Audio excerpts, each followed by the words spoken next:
What's going on, everybody? Welcome back to the channel. I am your host, Blake Chaos, and today we are going to be going over the upcoming game between the Los Angeles Rams and the Detroit Lions at Ford Field. This game kicks off Sunday night, which is tomorrow at 8 p.m. Um, Big game for a lot of reasons. Let's go ahead and get into that here. Before we do, if you could do me a favor, click the like button, hit the subscribe button, follow for more content, and yeah, guys, let's get into it.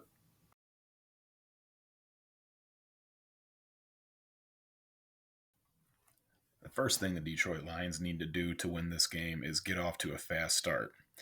They've got to take away the Rams' run game. That's going to give Detroit the chance to put Matthew Stafford in a position where he's going to have to throw the ball, allowing Hutchinson and McNeil, their chances to get at him, pressure him, get him to the ground, throw his arm strength and his arm talent off, keep him from scrambling. If we can put the Rams in long third down positions and make sure we score on our opening drive, and I'm talking, we got to put in the end zone, not just rely on field goals. Get off to a fast start, establish a lead, lean heavy on the defending the run, and give our secondary chances to make plays and be opportunistic. I think that's going to be the first key for the Lions to get a win.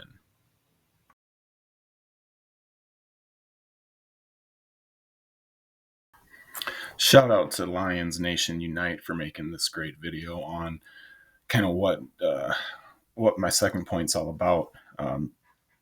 This Lions team and this organization, this turnaround that has gone on for the Lions over the past 3 years has meant so much to the city of Detroit, the entire fan base. That culture change that Dan Campbell talked about when he was up on that podium for the first time, he stuck to it and saw a vision that this entire community gets behind, supports, and that we're starting to pay dividends. So what a great video here put together by Lions Nation Unite. Go ahead and check them out.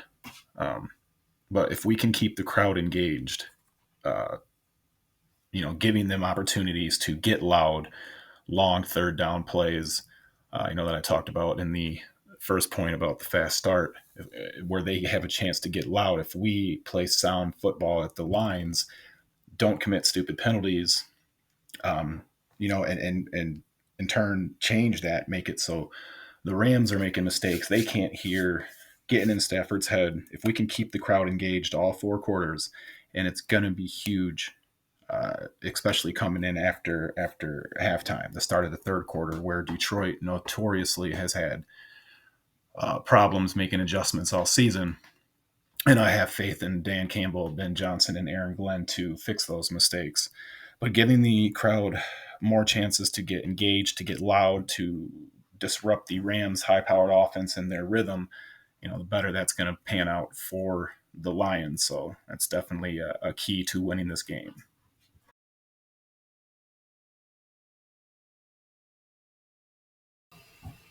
Now, the third key for the Lions to come away with a win against the Rams is to win the turnover battle. Now, Detroit is a very opportunistic defense, and I like that. I think that they're going to create opportunities in the secondary to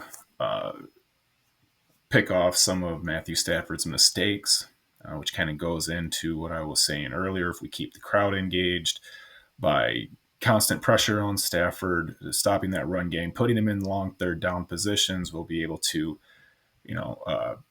make a couple of smart plays on the ball. I trust Melifanu.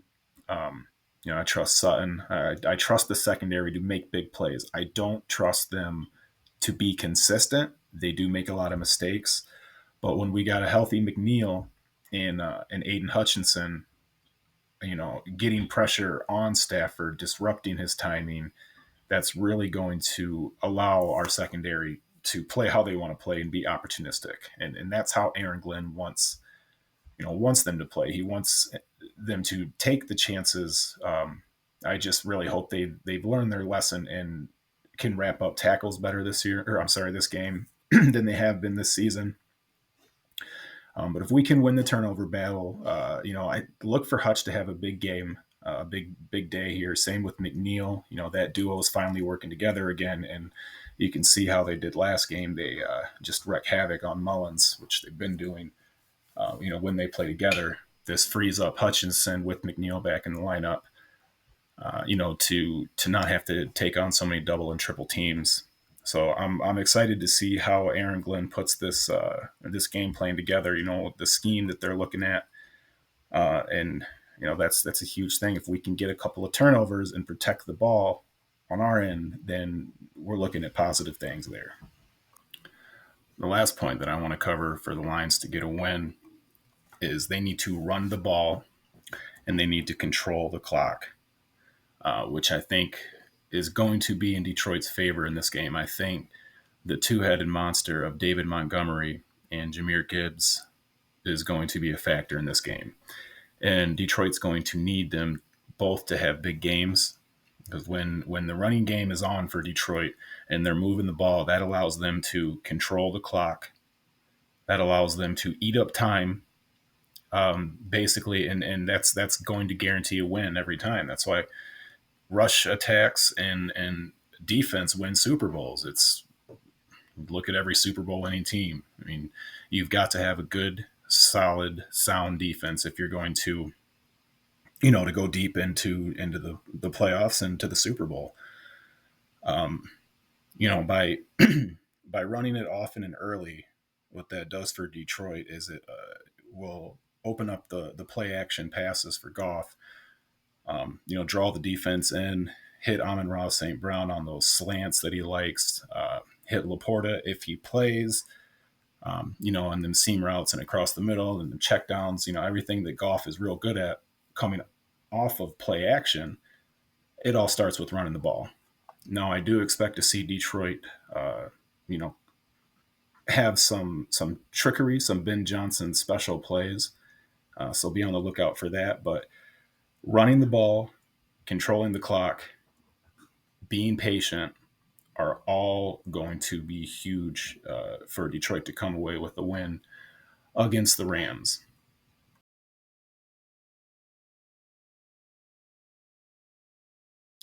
All right, so what are my thoughts for this game? Now, if we look at Vegas, they got the Lions favored by 3.5 with an over-under of 52.5. This is probably, in my opinion, one of the toughest games to call for Wildcard weekend this year. Both teams' offenses are high-powered. Let's go ahead and look at the total offense. Here we got the Lions with 58 offensive touchdowns and averaging just under 395 yards a game, where the Rams are down here with 44 offensive touchdowns and 359, just about 360 yards per game. Okay, so they're pretty close there. Detroit, obviously, a top tier. Rams also high up there, but just a little further down. If we look at the offense, here we got, I'm sorry, this is the defense here. We got the Lions allowing 46 touchdowns and giving up 336 yards a game. The Rams right behind them. So this is an intriguing part of the matchup here. They're both kind of middle of the pack, in terms of their defense, but got high caliber offenses. So I do see this game being high scoring. And I see the defense taking a bigger role in who's going to determine who's going to come out on top. I think, man, this is a tough one because there's a lot of emotions involved in this on both sides of the ball. Both the Rams with Stafford coming back, Detroit being a Lions fan, and happy for Stafford getting a ring in Los Angeles. It's difficult for me to root for him at this point, but I just want to see a good game, and I think that's what's going to happen.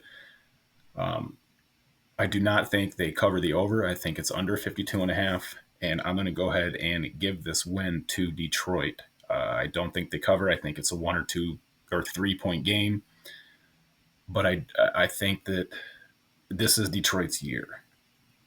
with all due respect to Los Angeles and Sean McVay and Jared Goff winning, a ring 2 years ago, I don't say it's Detroit's year to go all the way, but I do think that they will get this home playoff win. They will put all the naysayers to bed. Not quite a dynasty, but the culture is changed in Detroit. It is a new era, and I think that this will kind of spark that. So, yeah, with all that being said, guys, thanks for watching. And hit the like button, subscribe, comment, all that stuff, and we'll see you for the next one.